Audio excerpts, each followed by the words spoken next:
Good morning mga ka-essential. Nandito tayo sa lobby ng aking unang kliyente for today.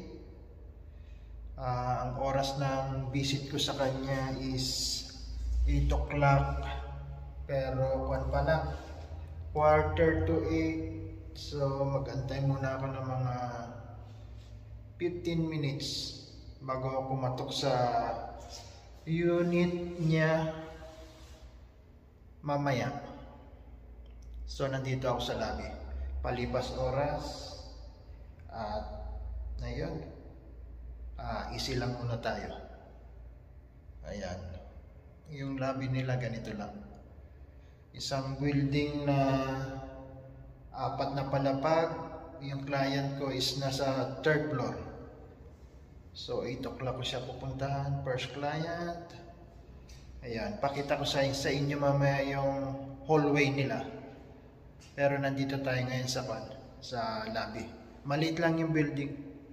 Pakita ko sa inyo yung stairs. Ayan, yan yung stairs. Ayan, bago yung main door nila. Hindi ka makakapasok pag hindi ka nag-doorbell. Yung doorbell na yun.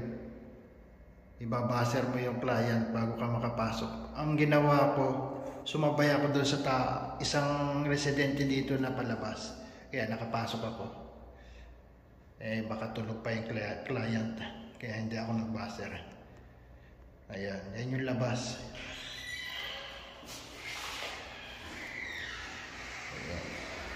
Yan yung stairs papapakit.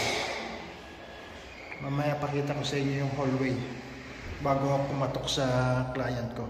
Pero hindi ko na ipapakita yung client ko at baka magka-problema tayo kay YouTube.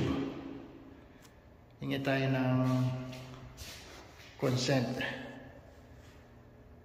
sa client bago natin i-video. Pero palagay ko 100% di tayo papayagan. Eto. Yung brown na yan, heater yan. Ayan. Lumalabo ang screen natin.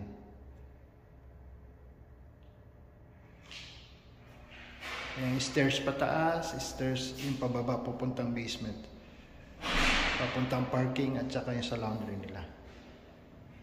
Okay, i-show ko sa inyo mamaya yung hallway ng 3rd floor. Alas 8 na. Andito na tayo sa 3rd floor. Sa 3rd floor may door. Pasok ng hallway nila. Ito naman yung elevator.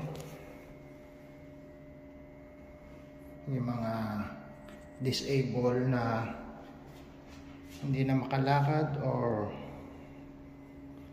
hindi na able para sa safety nila, mag-elevator, yung iba naman stairs. Ayan, pasok na tayo.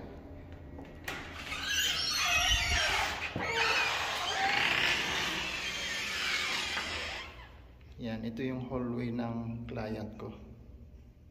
Diyan siya naglalakad. Yung client ko is old male. Ang gagawin ko lang sa kanya mamaya, mag-exercise siya dito sa hallway. Naka-walker siya.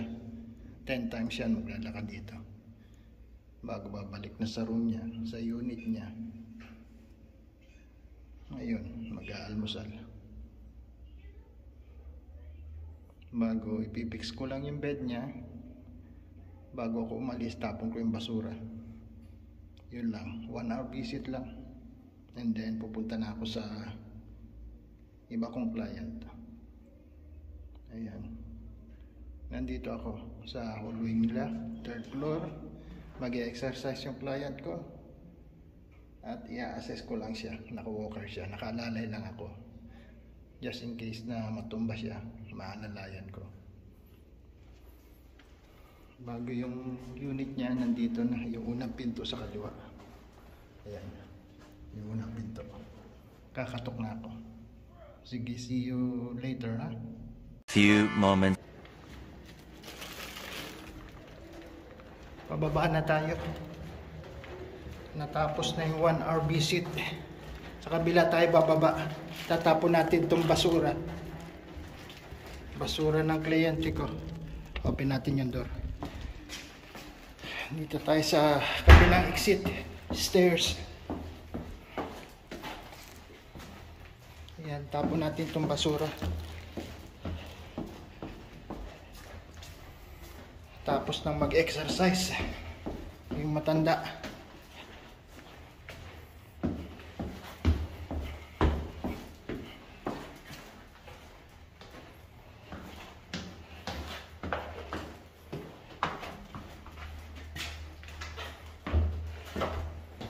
Yan, last door. Parking area nila. Nandito yung container ng mga basura. Iagis lang natin itong basura. Yan. Oh, may basura pa sa taas. Tanggalin na natin yung gloves. Tapos na ang ating oras sa kanila. Bilis ng 1 oras. Pero malilate ako sa second client ko. Biyahe pa tayo. Tatawagan ko na malilate ako. Ayan. Punta na tayo sa street.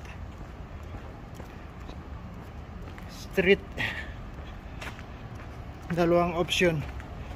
Magbabas tayo eh. Kabilang side or dito sa side ng ang condo ng client ko. May bus stop din. Yung route ng mga direction dito, pag nagtanong ka, kalimitan tinatanong nila, pa saan ka ba? Pa west, pa south, north, or east. Ganyan yung kinuha nila.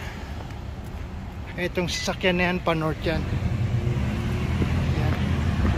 Dito tayo.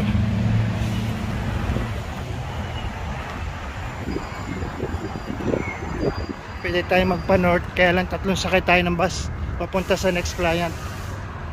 Yan, ayan yung bus stop. Yung isa naman dito, yun o, yung may nakatayo sa malapit sa basurahan. Check natin yung time. So hanggang dito na lamang. Pupunta na ako sa next client at tatawagan ko sila na malilate ako.